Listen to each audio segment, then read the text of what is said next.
I've been filming some bits on and off, and I thought I'd just put them all together for you like usual. This is the first kind of day where I've been feeling properly back to normal. I've been putting out some snowdrops and just doing some general sort of weeding and tidying up, so I'll insert some clips. Thanks for 50 subscribers. We've got 50 subscribers on this channel now, which is crazy. Hello everyone.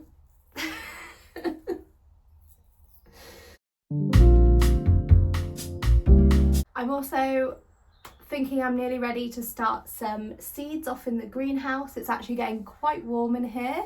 Looking sort of around me, I think the previous owners planted straight into the beds here. I honestly don't know what kind of condition the soil's in, so it will just be a bit of an experiment. I think with tomatoes and things, they should be okay, but obviously you need to like change up the soil every couple of years, so we'll just see where it's at. I don't know what happened with the previous owners, but there's these like polystyrene little white balls everywhere in the soil and in the raised beds outside, so I don't quite know what's going on there. And I really don't want them sort of breaking down into the soil. I don't know what their purpose was. If anyone has any ideas of how to get rid of them, because I can only think of like hoovering them up because they're really light, but I don't want to hoover up soil as well, so I don't quite know what to do with that. Anyway, one evening me and my girlfriend went to the local Lego cafe for a couple of hours, which was so chilled and fun. I made the maple bonsai kit, which was actually a bit difficult, but I enjoyed it so much. Then we made a start on painting a section of the wall green in our bedroom. We're still not sure if we like it or not, so we might change it anyway, but that was fun. And then we enjoyed playing a bit of badminton with our friend, and then the sun came out.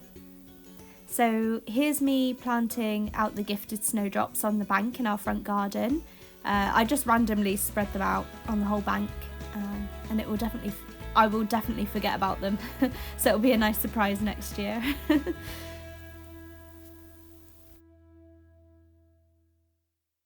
Look at this gorgeous hellebore.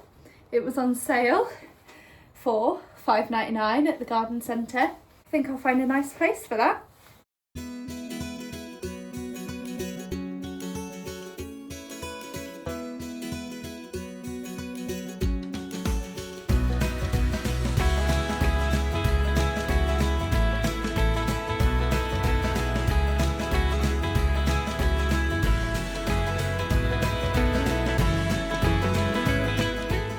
Yeah, I think this sort of patch here could be a wildlife pond, so that's exciting, something to think about.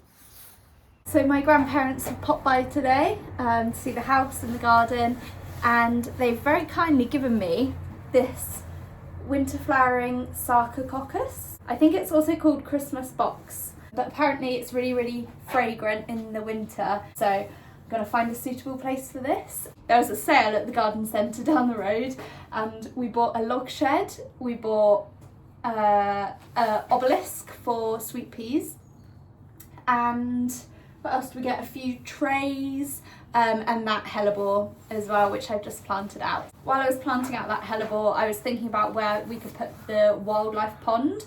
I think it will be a fairly quiet spot at the back of the garden. We'll be doing that in the spring, I think. That's a nice little project.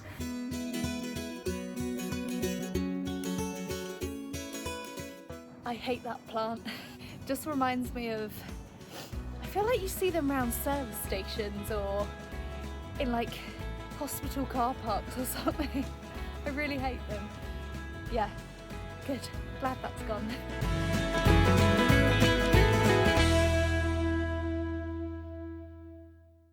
Last weekend I went to see Wuthering Heights, the new film adaptation. Can I just preface by saying I've read the book? Obviously not a comfortable read, not like a romance. It's not a romance, I wouldn't say.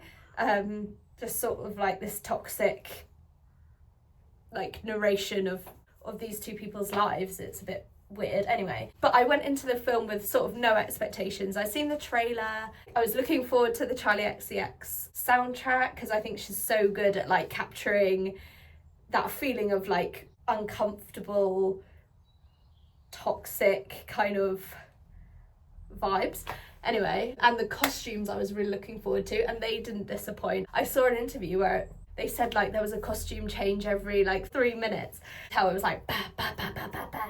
That whole wardrobe team had done an amazing job. It felt like unreal and like off kilter, not of its time, you know, because it wasn't meant to be, I don't think, a truthful, a faithful adaptation. I've been reading a lot of like reactions and stuff online. One part of me is torn because obviously in the book it's a lot about race and class, and it just felt like the film skimmed over all of those themes and kind of maybe neglected them in a way.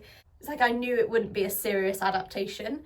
It's basically just a reflection of, I think, what our society expects out of a film these days, like given the aesthetics, the press tour, you know, Margot Robbie being obsessed with Jacob Elordi and vice versa, and like even though she's married, and like they carry on these relationships into their PR appearances. Take Timothée Chalamet for example, like he changes up his character in the press tours and stuff depending on what film he's in. So for example, like the Dune press tours, coming out with these like really wise like one-liners and a bit more philosophical. He's like very clever, and you can feel like he just sort of like molds himself into like this like religious leader which he plays in the film. And I think there is an element of understanding the contracts and the PR that goes into this sort of film. So like after having seen like press and stuff with Margot and Jacob, like the two main characters, I wasn't expecting anything deeper than what it was. They hadn't raised my expectations at all. And I think it says more about audiences now and what we expect out of a film. So like the aesthetics, the soundtrack, but also like the way that we expect actors to sort of relate to each other. We're so like watchful of these relationships, like on screen and off screen. We want the dirt, we want the gossip. And I think it just reflects all of that really.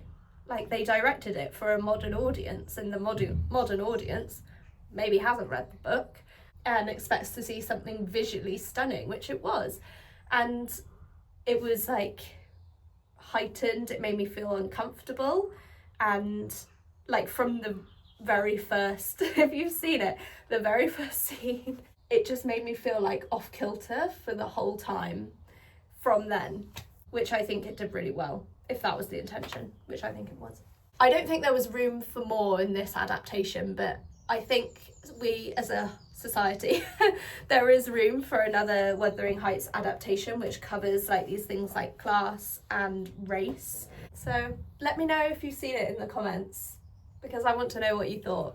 Is it a thing completely separate from Wuthering Heights in and of itself? It's taken the characters and it's done something out of someone else's imagination with it.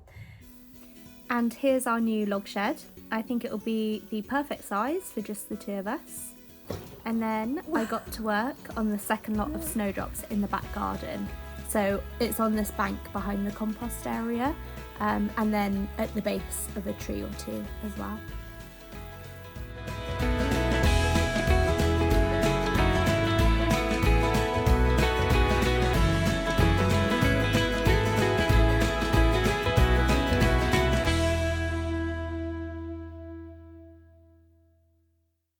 Let me know what you guys are reading at the moment. I have started a new book and it's so good. The Mistborn trilogy by Brandon Sanderson, is that his name?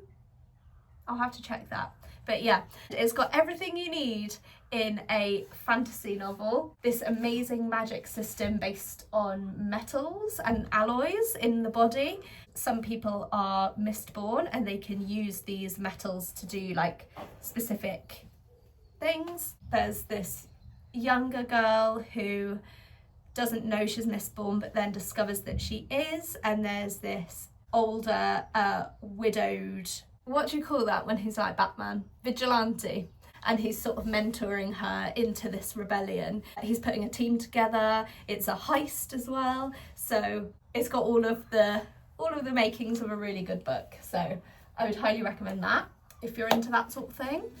And I totally forgot to film an outro. So thanks for watching, and I will see you next time. Bye!